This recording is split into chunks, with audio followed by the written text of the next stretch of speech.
You are living on a daily basis as if you are forever.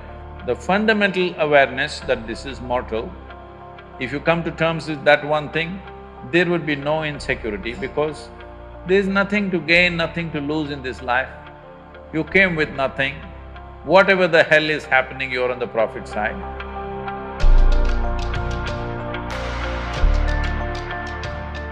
Sadhguruji, my question is, how does one deal with insecurities? How does one deal with insecurity? Life is insecure. There is no security about life because… Shall I reveal a secret to you? However young and healthy you are, you're going to die one day. I'll bless you with a long life, but you will die one day. Is it okay? No? So you can die joyfully or you can die crying, it's up to you. But anyway, you'll die one day, yes or no? If you say, I don't want to die, today you start the chanting, I don't want to die, I don't want to die, I don't want to die, all that'll happen is you will not live, but you will die. Yes? The fear, I don't want to die, will make you not live, but it will not make you not die. Anyway, you will die. Coming to terms with mortality is one very important thing. If you don't come to terms with mortality, you're living in a fancy world of unreal world, not in the real world. The real world is, we come and go. So many countless number of people have come and gone before us, isn't it? You're you're in an institution from 1857. I was just wondering how they started an institution in that year because in that year there was such turmoil all over the country. 1857. Lot of upheaval in the country, but somehow somebody managed to start an institution.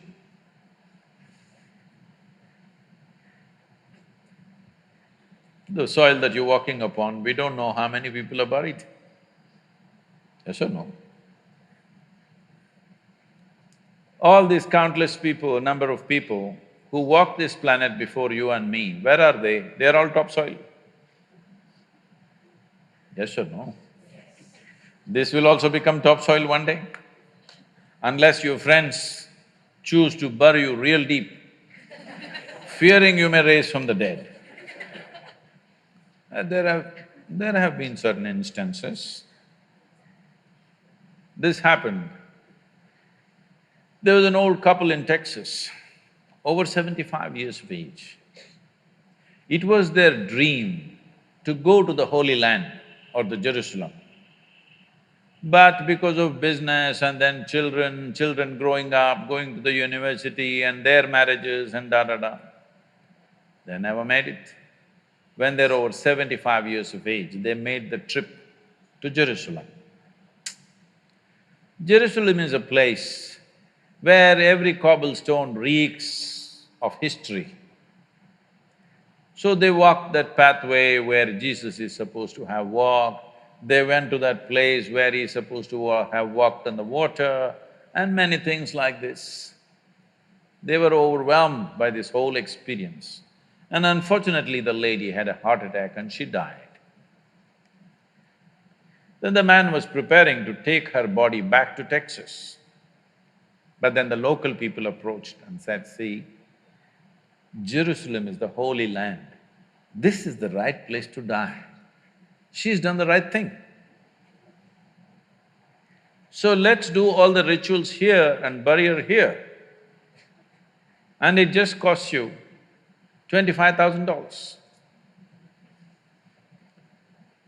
Because if you take her back to Texas, just the transportation costs $18,000 and local charges, and in America the cemetery charges are very heavy.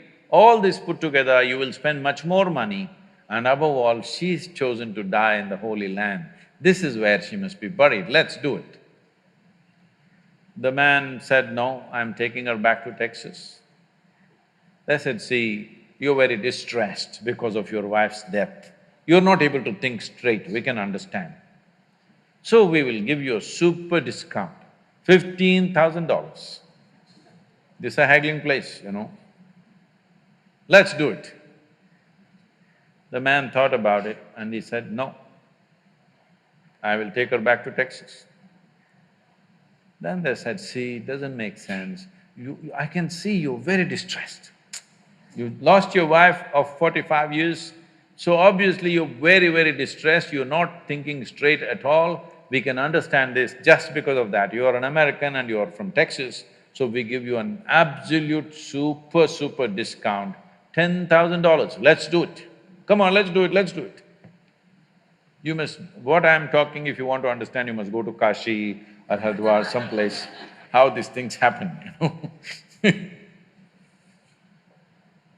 Then the man thought about it and he said, no, I'm taking her back to Texas. And they threw their hands up and said, why? What's the problem with you? $10,000, let's do it. He said, see, in Texas, dead stay dead.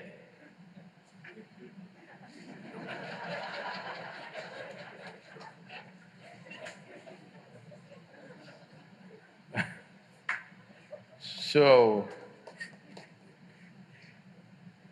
if you come to terms with your mortality,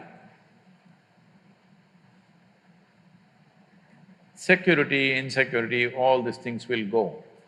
You are living on a daily basis as if you are forever. The fundamental awareness that this is mortal, this is here only for a limited amount of time. If this was a normal conscious thing for you, you would put your life to best use, for sure. And if you come to terms with that one thing, there would be no insecurity because there's nothing to gain, nothing to lose in this life. You came with nothing. Whatever the hell is happening, you're on the profit side. Yes or no? Huh? Isn't it so? Did you come with investment? No. You come with nothing. So whatever the hell is happening, you're always on the profit side, isn't it? And anyway, they don't allow you to take a container in the end. So all you have is how profound, intense and beautiful is your experience of life. So don't make too much fuss about it. You're acting as if you're going to lose something. No, there's nothing to lose, nothing to gain because you come and you go. You may think, oh, my life, my life. No, it's your life on this planet is like a pop-up. On the computer screen, you've seen these pop-ups? You just pop up and pop out. In the meantime, will you rise and shine is the only question, all right? So if anyway you shine, sometimes you may be seen by people, sometimes you may not be seen by people. The important is you are shining within yourself and that's all that matters. If people have eyes, they will see it, if they have no eyes, they won't see it, that's their problem. But you are living an intense and profound life, that's all that matters here. If you understand this and if you bring this into your life, insecurity will not happen because security can happen only in death. Yes or no? People keep asking me, coming to me and asking me, Sadhguru, please bless us, nothing should happen to us. I say, hey, what kind of blessing is this? My blessing is let everything happen to you. Everything that's life must happen to you. Have you come here to avoid life or have you come here to experience life? Please, you must make a decision right now. Have you come here to avoid life or to experience life? Experience life. All the different dimensions of what this life holds must happen to you, isn't it so? If you come to avoid life, there's an ocean right here. You can jump into the ocean. See, if you want to avoid life, you must die. It's a more efficient way of doing things, isn't it? You're alive and you try to avoid life, it'll become miserable. If you feel insecure, that's what you will do. You will try to avoid life. When you're alive and try to avoid life, it'll cause immense misery. When you're alive, you live. When you die, don't get up from the dead.